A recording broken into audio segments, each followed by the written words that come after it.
আসসালামু আলাইকুম রহমতুল্লাহি ওবরকাতুহু।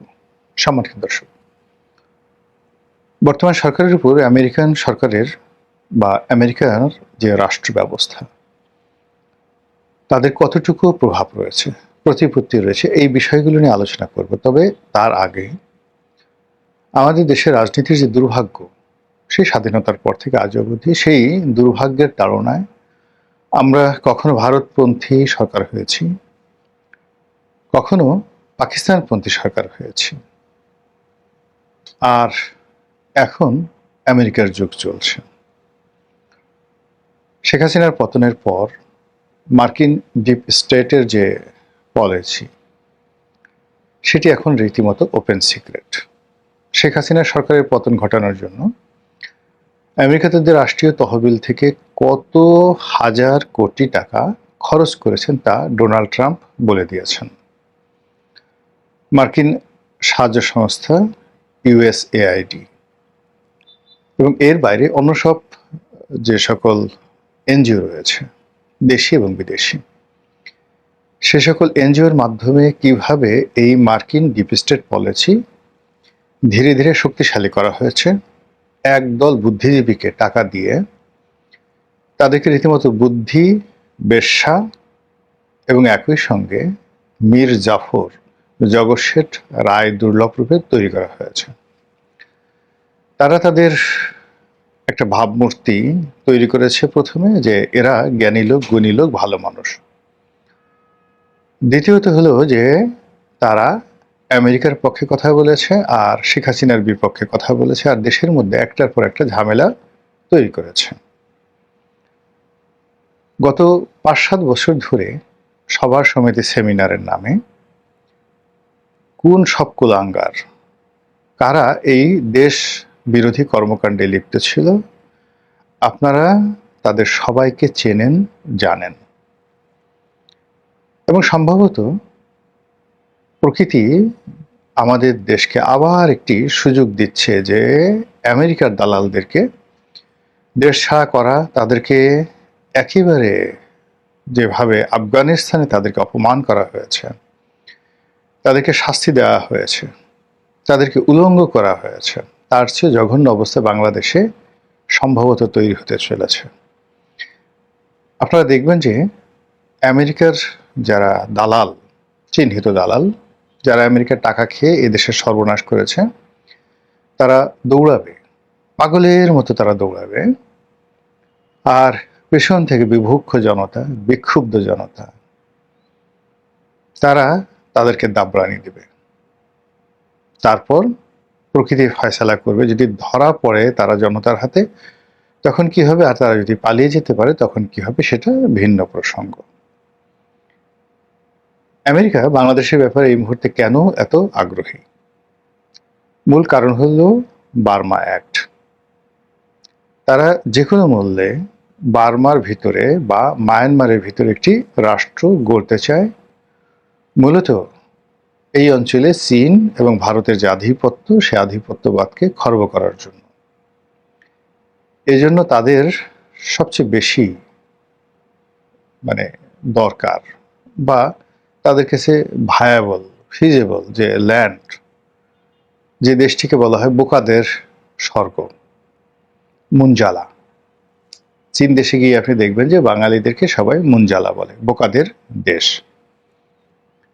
তো এরকম একটা হৃদয়হীন, পাষাণ এবং দেশের প্রতি যাদের মায়া দয়া নেই, এরকম কিছু লোককে তারা বিভিন্ন সময় অর্থ দিয়ে, ক্ষমতা দিয়ে, পদ দিয়ে, পদবি দিয়ে নানা সময় তারা প্রতিষ্ঠিত করেছে। এই লোকগুলো রাষ্ট্র ক্ষমতার কোন কোন পর্যায়ে কিভাবে কিভাবে আছে, সেই বিষয়গুলো আমরা এখানে খোলামেলাভাবে কাউকে ইন্ডিকেট করে বলতে চাই না।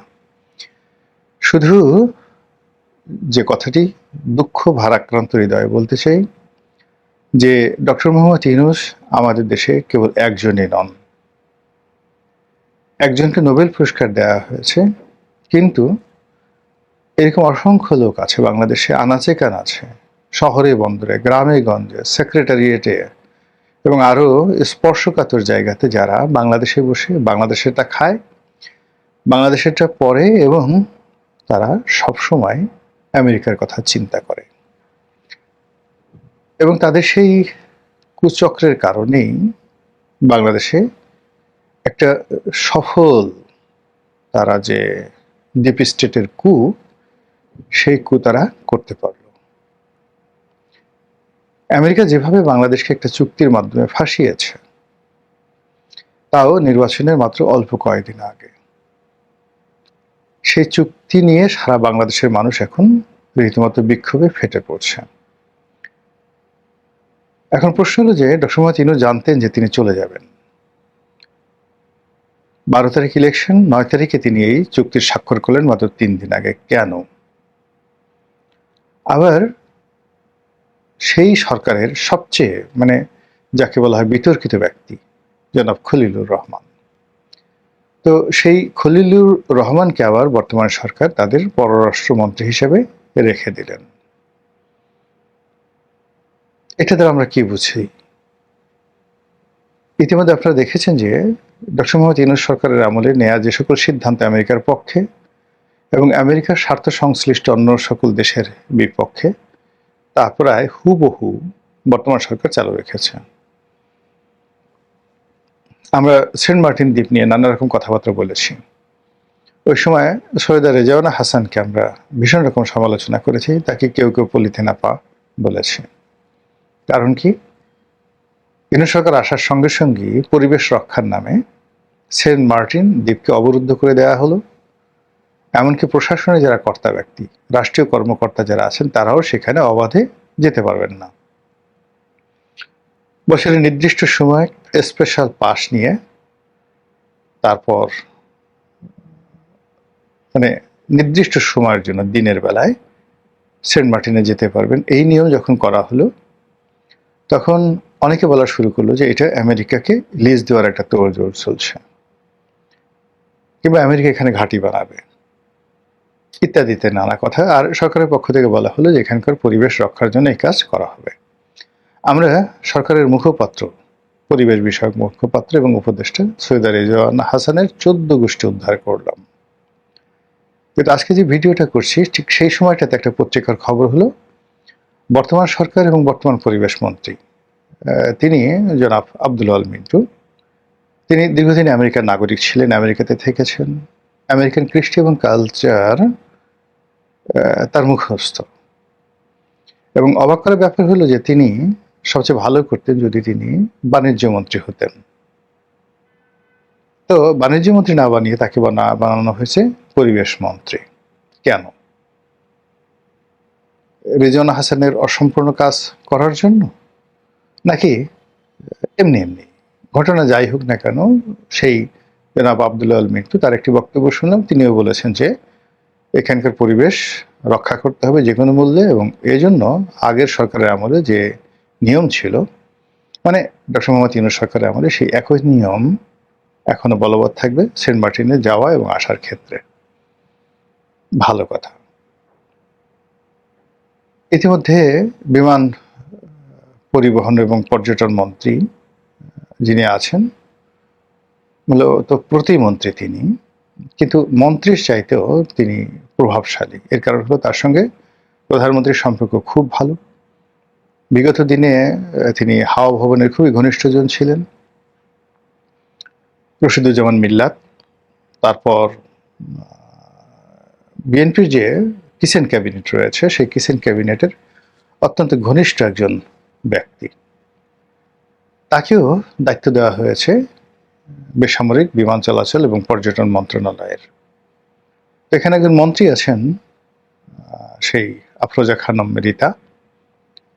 তো উনি পূর্ণ মন্ত্রী হলেও ক্ষমতা রশিদুজ্জামান মিল্লাতের হাতে। তিনি যে কথা বললেন যে আমেরিকা থেকে 15টি বোয়িং বিমান কেনা হচ্ছে, যার আনুমানিক মূল্য $3.5 বিলিয়ন। ইট মিনস প্রায় 41 বা 42 হাজার কোটি টাকা। 3 বারো 36 আর হলো 6, 42,000 কোটি টাকা।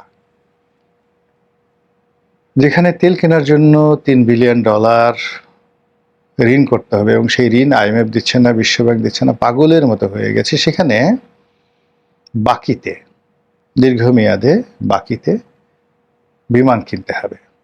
আমাদের যে কটা বিমান এর আগের বার 111-এর সময় গুছিয়ে দেওয়া হয়েছিল,